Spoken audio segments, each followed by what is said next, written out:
صلی اللہ علیہ وسلم کا ایک فرمان ہے مصنف عبدالرزاق میں، یہ حدیث آپ نے آج یاد رکھنی ہے۔ نبی پاک صلی اللہ علیہ وسلم نے فرمایا کسی آدمی کے نماز اور روزے سے متاثر نہ ہونا، پہلے دیکھ لینا کہ وہ امانت دار ہے کہ نہیں۔ کسی کے نماز روزے سے متاثر نہیں ہونا، پہلے دیکھ لینا کہ دیانت دار ہے کہ دیکھنا لوگوں کی جیبوں پہ کتنی نظریں ڈالتا ہے۔ فرمایا بہت سارے نماز روزے والے دھوکے بازی کرتے ہیں، دیانتی نہ کریں، اپنے عہدے کا پاس رکھیں، اپنے منصب کا خیال رکھیں۔ عہدہ جس جگہ آپ موجود ہیں آپ کی ذمہ داری ہے۔ میرے رسول پاک صلی اللہ علیہ وسلم نے فرمایا ہر بندہ تم میں سے نگران ہے، اور جو اس کی رعایا ہے اس کے بارے میں اس نے جواب دینا ہے۔ کبھی بھی بددیانتی نہ کریں۔ ہم لوگوں کا پہلے اعتماد حاصل کرتے ہیں، پھر اس اعتماد کو ٹھیس پہنچاتے ہیں۔ اس کا نقصان پتہ کیا ہوتا ہے؟ دنیا میں سب سے کمزور شخص وہ ہوتا ہے جس پر کوئی اعتبار نہیں کرتا۔ جس کا اعتماد ضائع ہو جائے وہ آدمی بکھر جاتا ہے۔ کبھی بھی دھوکہ دہی کی پالیسی نہ بنائیں۔ ہم لوگوں سے مفادات لینے کے لیے اپنے رویے میٹھے کرتے ہیں، اور جب کام نکل جاتا ہے پھر ہمارے رویے بدل جاتے ہیں۔ یہ دھوکہ ہے، یہ بددیانتی ہے۔ اس کو اللہ رسول نے پسند نہیں کیا۔ میرے نبی پاک علیہ السلام نے فرمایا جس میں تین باتیں پائی جائیں وہ تو منافق ہے۔ اگرچہ علماء کہتے ہیں یہاں منافق اعتقادی مراد نہیں، منافق عملی مراد ہے، لیکن حضور نے فرمایا منافق ہے۔ یا رسول اللہ کون؟ فرمایا وہ بندہ جب بات کرے تو جھوٹ بولے، جب وعدہ کرے تو مخالفت کرے، جب امانت رکھی جائے تو بددیانتی کرے، یہ تو بندہ منافق ہے۔ حضرت ابو نور علیہ رحمہ نے لکھا ہے، فرماتے ہیں محمود غزنوی کا دور تھا تو ایک آدمی محمود غزنوی کے پاس نا اپنا کیس لے کے آیا، مدعی بن کے آیا۔ اس نے کہا بادشاہ میرا کیس بڑا نرالا ہے۔ بادشاہ سلامت نے کہا وہ کس طرح؟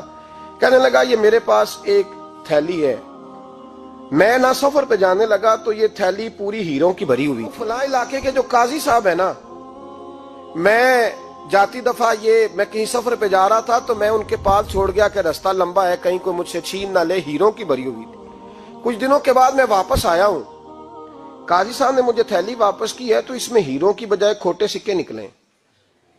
اب میں نے قاضی صاحب سے کہا ہے تو قاضی صاحب تو میرے گریبان تک آتے ہیں، وہ کہتے ہیں بتا کہیں سے پھٹی ہے، کھلی ہے؟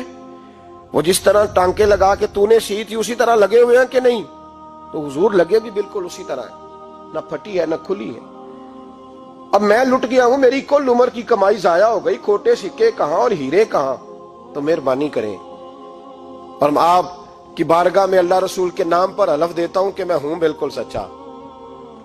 محمود غزنوی کہنے لگے تو جا، تھیلی چھوڑ جا، اور جب میں تجھے بلاؤں گا پھر دوبارہ آنا۔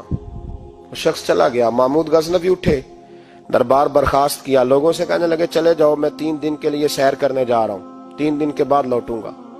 اکیلے جب رہ گئے نا محمود دربار میں تو محبوب نے چھری منگائی۔ وہ جس تخت پہ بیٹھتے تھے وہاں گدا بچھا ہوا تھا، یہ گدا پڑا ہے نا، وہ گدا بچھا ہوا تھا۔ محمود نے چھری کے ساتھ اس کو پھاڑ ڈالا اور چھری جیب میں رکھی نکل گئے۔ کہنے لگے میرے بعد کوئی میرے دربار والے احاطے میں داخل نہ ہو۔ محمود چلے گئے۔ اب وہ صفائی کرنے والا جب آیا نا، اس نے آ کے دیکھا تو گدا تو پھٹا ہوا ہے۔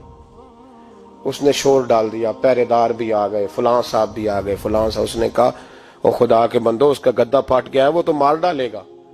اس نے کہا تھا سوائے صفائی اور نگرانی والے کے دوسرا آئے کوئی نہ، اور یہاں آیا بھی کوئی نہیں، پہلے دن ہی پھٹا ہوا ہے تو لٹکا دے گا سب کو، کیا کریں؟ شور ہو گیا، سارے دربار کے ملازمین اکٹھے ہو گئے۔ ایک بندہ بولا، کہنے لگا فکر نہ کرو، میں کیسے بندے کو جانتا ہوں، اس طرح سیے گا کہ جس نے پھاڑا ہوگا اسے بھی پتہ نہیں چلے گا کہاں سے پھٹا تھا، ایسا بہترین رفو کرے گا کہ پتہ بھی۔ اس نے کہا یار ہم سارے 1 مہینے کی تنخواہ دیتے ہیں، تو بندہ بلا۔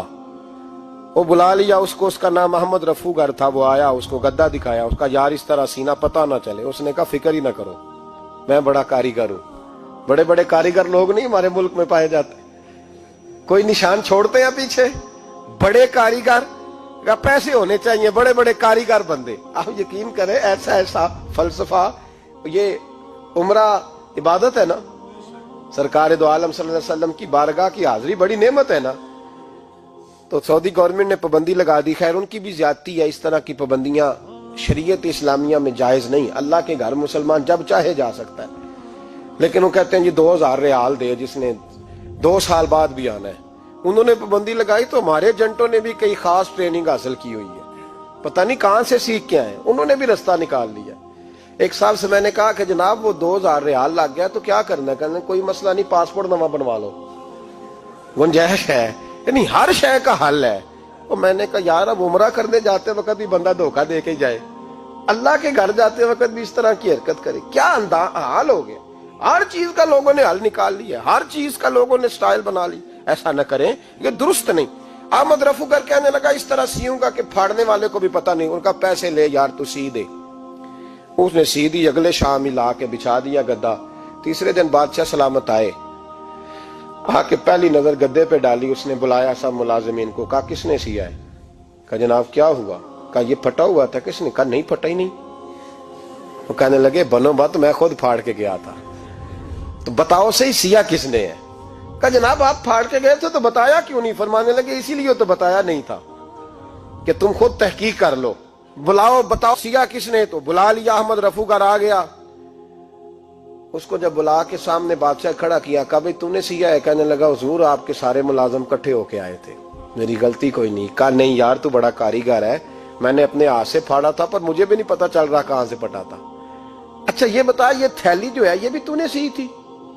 اس نے کہا جی آپ کے خادم کا ہی کارنامہ ہے، وہ فلانے علاقے کے قاضی صاحب آئے تھے، اس میں سے ہیرے نکال کے تو کھوٹے سکے بھرے تھے، تو مجھے بھی تھوڑا سا حصہ ملا تھا۔ محمود نے سارے گواہ بھی اکٹھے کر لیے، ثبوت بھی اکٹھے کر لیے۔ پھر قاضی کو بلایا، پہلے سارے ثبوت اور گواہ کیس حل کر لیا۔ پھر ہمارے ہاں یہ حال ہوتا ہے کہ مدعی 2-3 ہفتے کے بعد خود ہی ہاتھ باندھ جاتا ہے، کہنا تسی میری جان چھڈو، مجرم پھڑو پاوے نہ پڑھو۔ وہ کہتا ہے مجھے معافی دو، میں رہا۔ ظلم ہے نا، ظلم زیادتی ہے کہ جو بیچارہ اتنے سوال مجرم سے نہیں ہوتے جتنے مدعی سے ہوتے ہیں۔ آپ یقین کریں اتنے سوالات ہوتے، بیچارہ ہف جاتا ہے۔ یہ طریقہ درست تو نہیں، ایک لٹ گیا اور دوسرا طرح طرح کے سوالوں کے جواب دیتا پھرے بیچارہ۔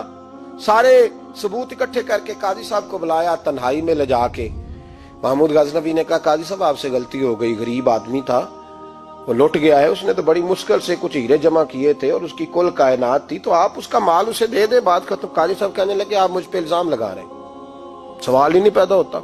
آپ میری داڑھی دیکھیں، آپ میرا اعزاز دیکھیں، دنیا جانتی ہے میں اس کا۔ قاضی صاحب انسان بھول ہی جاتا ہے، بندہ بھول جاتا ہے، غلطی ہوگی، مال نے کہا نہیں سب کہا میں تنہائی میں پوچھ رہا ہوں، میں اس وقت پوچھ رہا ہوں جب دوسرا موجود کوئی نہیں، آج توبہ کر لے، میں کچھ نہیں کہوں گا، تو میری زبان پہ اعتبار کر، تجھے پتہ ہے میں جو کہتا ہوں اس پہ عمل بھی کرتا ہوں، باز آ جا۔ پر قاضی نے کہا نہیں میری غلطی کوئی نہیں۔ محمود نے پھر بڑے دربار میں بلا لیا، مجمع عام میں۔ مہلت کے دنوں میں جو توبہ کر لے وہ بچ جاتے ہیں، لیکن لوگ رسوائیوں کے دنوں میں پھر واپس لوٹتے ہیں اگلا گھر دیکھ کے، پھر حالات اور طرح کے ہو چکے ہوتے ہیں۔ جب بڑے دربار میں قاضی کو بلایا، بھائی تو مانتا ہے کہ نہیں؟ اس نے کہا نہیں۔ تو کہا بلاؤ احمد رفو گر کو۔ جب وہ احمد رفو گر آیا تو بوڑھے قاضی کی ٹانگیں کانپنے لگی، جملے ٹوٹنے لگے، لفظ زمین پر گرنے لگے، بات صحیح نہیں ہوتی، زبان لڑکھڑانے لگی۔ محمود کہنے لگے قاضی میں نے تجھے کہا تھا وہاں مان جا بات، اب بڑے دربار میں بول۔ تو جب قاضی صاحب کی گردن خود بخود جھک گئی تو دنیا سمجھ گئی، کہا نکل جا میرے دربار سے۔ محمود بولے نکل جا، اتنی تجھے عزت دی، اتنی بڑی تنخواہ دی، قاضی بنایا، اور یہ تھوڑی سی رقم کے لیے، تھوڑی سی رقم کے لیے تو بددیانت ہو گیا، چل چلا جا، نکل۔ قاضی دربار سے نکلا تو لوگ لعنتیں برسانے لگے۔ کل جو دکانیں چھوڑ کے سلوٹ کرنے آتے تھے وہ کہنے لگے اس کی عمر دیکھو، اس کے کام دیکھو، دیکھو اس نے کیا کیا۔ گھر گیا، بچے جن کے لیے پاپ کمایا تھا، جنہاں لی تو پاپ کمائے ہن کتھے نہیں ہو تیرے کر دے۔ وہ بچے کہنے لگے ابا جی ہم تو سکول مدرسہ جانے کے قابل نہیں رہے، امید تھی کہ بیوی ساتھ دے گی۔ وہ کہنے لگی میں میکے کیسے جاؤں گی، گلی کی عورتیں طرح طرح کی باتیں بناتی ہیں۔ اور بھائی کامیابیوں کے بڑے سربراہ ہوتے ہیں، کوئی کامیاب ہو جائے تو سارے کہتے ہیں میری سپورٹ سے ہوا ہے، ناکامیاں ہمیشہ یتیم ہوتی ہیں، ناکامیوں کا کوئی سربراہ نہیں ہوتا۔ جب تک تو قاضی تھا تو بڑے بات تھی، ہر بندہ کہتا تھا رشتہ دار ہے، رسوائی ہو گئی تو وہ تیری آنکھ ہو یا سنگ ملامت کی چبھن، کون پہنچا ہے میرے درد کی گہرائی تک، دور شہرت میں تو یاروں نے کیا یاد بہت، ساتھ آیا نہ کوئی کوچے رسوائی تک۔ اور میاں صاحب کہنے لگے ساری عمر ہی آٹا گد ہے، میں لکھاں کیتے نہیں پیڑے، اب وقت آیا ہی تے محمد بخشا کوئی نہیں ہوں بیٹھا نیڑے، حالات ہی بدل گئے۔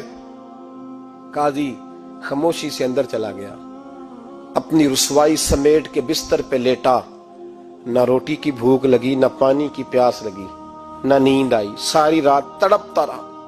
سویرے گھر والوں نے دروازہ کھولا تو روح پرواز کر گئی تھی، دنیا چھوڑ گیا۔ حضرت ابو نور علیہ رحمہ بولے، فرمانے لگے یاد رکھو کبھی بددیانتی نہ کرنا، کبھی۔ یہ تو محمود غزنوی کی عدالت تھی، قیامت میں رب کریم کی عدالت لگے گی۔ اور فرمایا وہاں تو گواہی دینے والا احمد رفو گر تھا، قیامت میں تو تمہارے اپنے ہاتھ پیر گواہیاں دیں گے، ہمارا اپنا وجود گواہی دے گا۔ اور فرمایا یہاں تو لانتے دنیا دار برساتے تھے، وہاں فرشتے ہوں گے۔ اور قاضی کو تو موت آ گئی تھی، قیامت میں تو دوبارہ موت بھی کوئی نہیں آئے گی، وہاں تو رہنا ہے اور سہنا ہے۔ بددیانتی معاشرے میں، اتنی بددیانتی ہر جگہ۔ اس معاشرے کا بھی کچھ بنے گا جہاں دوائی بھی خالص نہ ملے، جہاں دوائی میں بھی بددیانتی ہو، لوگ اپنے بچے کو آکسفورڈ یونیورسٹی میں پڑھانے کے لیے غریبوں کے بچوں کے رگوں میں جو دوائی اتارے وہ بھی 2 نمبر۔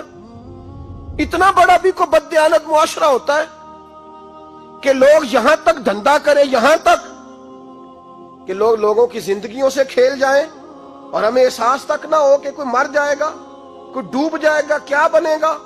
اور جس نے وہ اپنی رجسٹر کی دوائی کی، اس نے 2-4 لاکھ روپیہ لیا اور اس نے یہ نہیں سوچا کتنے انسان میری وجہ سے مریں گے۔ قتل صرف یہ تو نہیں ہوتا گولی مار کے مار دینا، لوگوں کی زندگیوں سے لوگ کھیل جاتے ہیں، لوگ تباہی کر جاتے ہیں، لیکن بددیانتی سے باز نہیں آتے۔ میرے رسول پاک علیہ السلام کے غلاموں، نبی پاک صلی اللہ علیہ وسلم نے ذرا سی بددیانتی، اور صحابہ کا یہ مزاج تھا، اتنی سی بھی کبھی ان سے غلطی ہوتی تو تڑپ جاتے۔